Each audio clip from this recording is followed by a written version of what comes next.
A teenage father is facing murder charges after his infant daughter dies at Arkansas Children's Hospital. The rapper who was performing at the club that night was arrested yesterday in Alabama on unrelated charges. We have team coverage this morning all across the state. We have Meredith Mitchell and Rob Evans checking on the road conditions. Let's start with Rob. He's at Interstate 30, and last check he had 2 snowmen built. 2-year-old girl was shot and killed nearly in the same manner.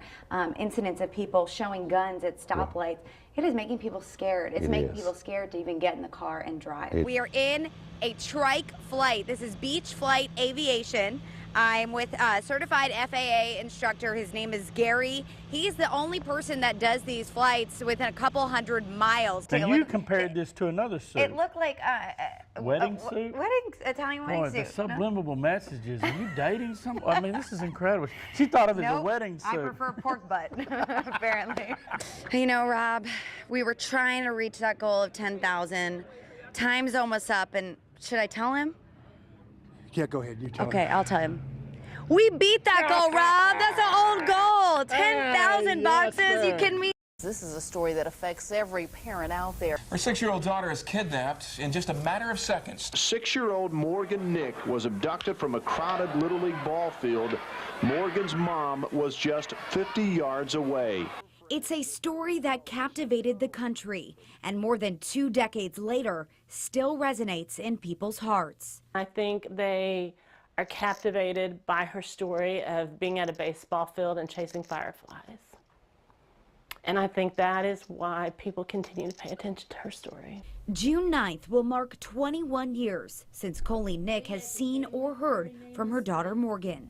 In those early days, I could not even begin to imagine that 21 years down the road that we would still be sitting here still searching for her. Over the course of 21 years, the Morgan Nick case has generated tens of thousands of leads. At the Alma Police Department, there's an entire room dedicated to it. And it's still considered an active case, with new leads coming in each week. I've spent 21 years worrying about it and thinking about it and trying to find a little girl I've never met. For Alma Police Chief Russell White, the Morgan Nick case is personal. White had only been chief for a year when the little girl disappeared. 2 decades later, he's still searching. Over the years, we've had many good leads. Many of those we have put to rest. And we still have a handful of leads that have a lot of substance, but just not enough evidence to go forward to pursue them. And the fight is far from over for Colleen. I'm Laurie. Nice to meet you. I'm Colleen. Nice. Through her journey of searching for her own daughter, Colleen created the Morgan Nick Foundation, helping families like Lori Jernigan's bring their children home. Y'all sent me a book. This book. Yeah. Like, there was someone at my door, like, within 12 hours with this book. Yeah. And you had everything tabbed and underlined. We always do that. So I can't tell you how that helped us. Oh, have mercy.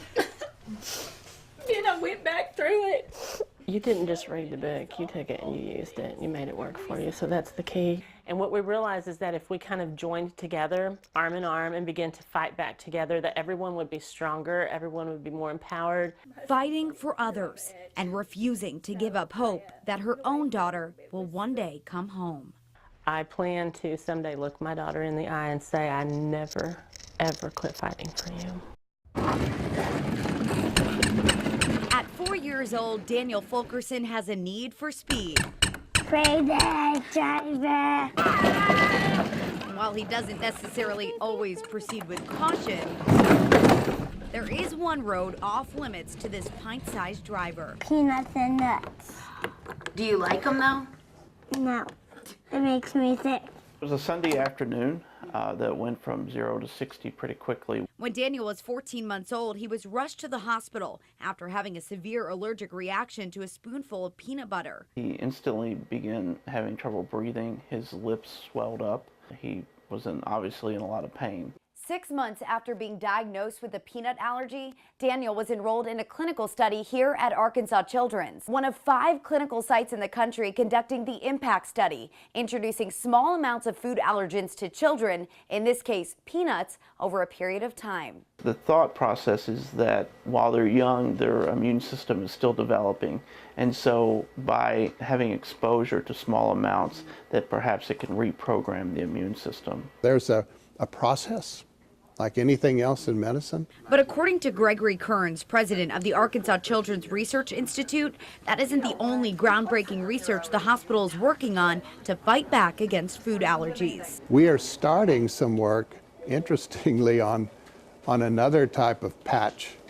It's a film that's been produced that has the drug epinephrine in it. A colleague of ours from Tennessee has found a way to put this epinephrine in a patch that's stuck right on the inside of the cheek. Now we have to do the testing. We've got to develop it all the way to make sure it works.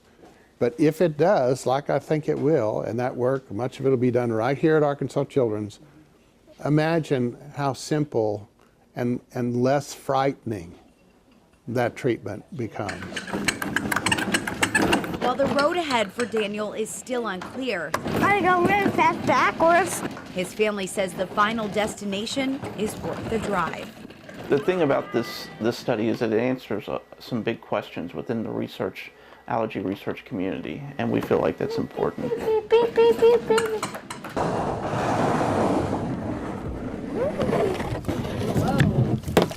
There you go. It's a natural treasure right in Arkansas's backyard.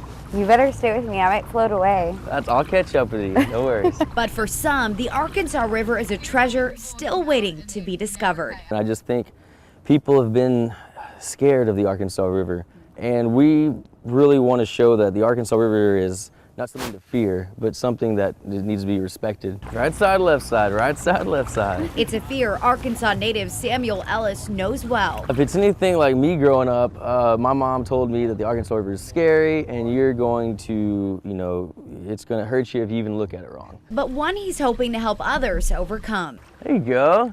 Look at those paddle strokes. Look at my arms, they're so buff. His latest venture, Rocktown River Outfitters, a first-of-its-kind business in North Little Rock, offering kayaking tours along the river. We will be running a 2.5-mile tour from Rockwater Marina to downtown, just south of the North Little Rock boat ramp. Giving you a glimpse of what the natural state has to offer from a different perspective. So what bridge did you say this was? This is the Barron Cross Bridge. Barron Cross Bridge? And it's actually still a functional train and raising bridge. We do evening tours where you'll see the sun go down and the bridges light up at night. You'll also just see the Clinton Library. There's just a lot of stuff that's focused on the river, but you never see it from this point of view. His goal, to share the natural beauty of the river, Arkansas's treasure, just a paddle away. I see just the river community really growing. I can see more riverside restaurants and views of the river now that people want to come out and play on it.